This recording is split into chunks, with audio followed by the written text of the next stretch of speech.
G'day everyone. I'm going to do a couple of tests today with two different lenses. It's both 135mm lenses. I've got a Sigma one actually on the camera at the moment, and I've also got the Sony 135 as well. This is the lovely Chanel. Say hi, Chanel. Hi. And Chanel's also on Instagram. What's your Instagram? Chanel Ava. So it's Chanel Ava. If you want to follow her on Instagram, she'd love that.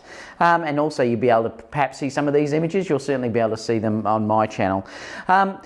This Sigma lens was lent to me by C.R.Kennedy, so I would love to thank them for giving me the opportunity to review this lens. It's one thing that I've been wanting to try for such a long time. Now, due to the fact that it's not a native lens, this is a Canon version. I'm really happy about that. When I contacted them, I actually said to them if you had the Sony version, but they didn't, and they said, do you want to try the Canon version? I said, yeah, that'd be fantastic, because I've been dying to try a adapted lens. So I've got the MC11 adapter on this lens here, so it'll be interesting to see how well it focuses. So I wouldn't expect it to focus anywhere near how this focuses though, the Sony one.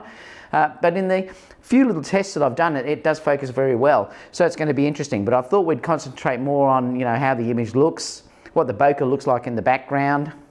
That's why I've stuck these coloured Christmas lights behind, so you can see the shape of those as well between both lenses, and we have a bit of fun. Now I am lighting it up with continuous light. I thought I'd do it that way, it's easier.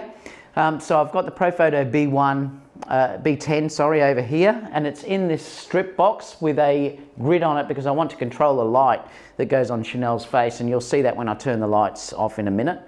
The other thing is too, I've got a Neo rotor light at the back here, and that's just going to separate Chanel from the background because it's going to be quite dark, because I will be turning the lights off. So this will be quite contrasty, but that's what the look I want in this test shoot. So we'll have a look at that now. Now both settings will stay the same, I'd say. They're both 1.8 135mm lenses, so they both should stay exactly the same.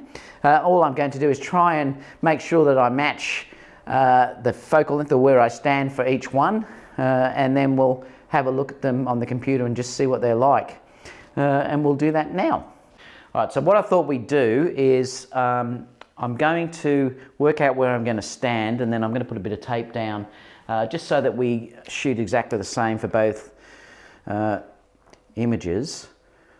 Or I could just really just make sure that the head is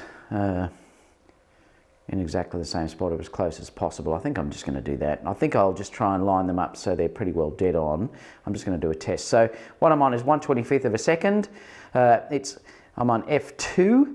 Now I'm going to go down to 1.8 because I want to shoot wide open. I'm just going to have a look at that, and I'm on ISO 500.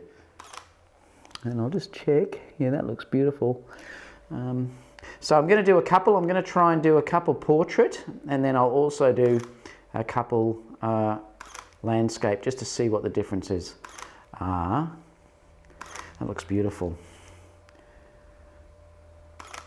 So now I've gone portrait. I might step back a bit further.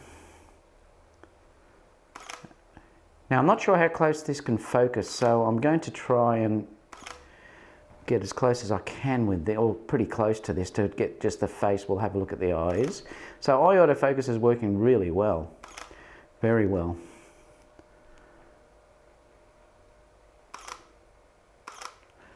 Let me just check those, and then I think we'll change lenses.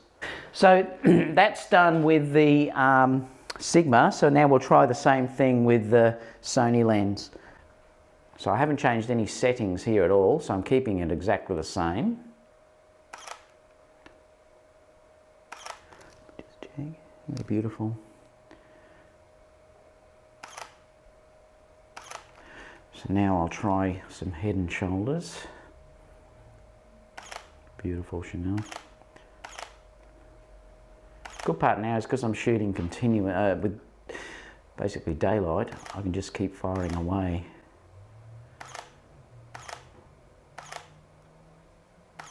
Some of these are just so that I can enlarge your eye and show your eye really up close.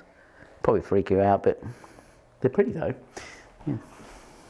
Let's do a couple with the shawl rounder. So we've just added a little scarf around there. We're just going to see if that will add some colours into the image itself. And we'll do similar shoots, so portrait and landscape. I'm still working at 1/25 of a second. I'm on f1.8 and I'm on ISO 500. Now I'll try the portrait look.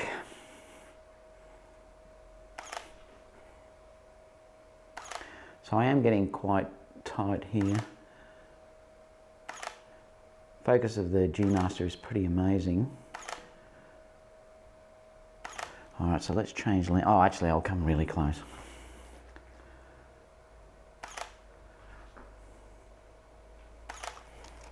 Okay, I'll try the other lens.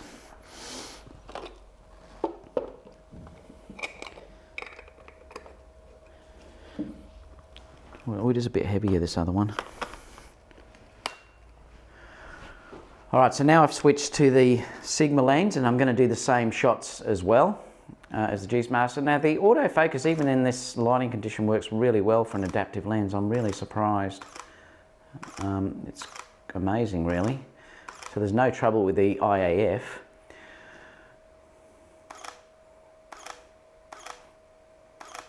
All right, now I'll come in a bit tighter. And now let's get in really close.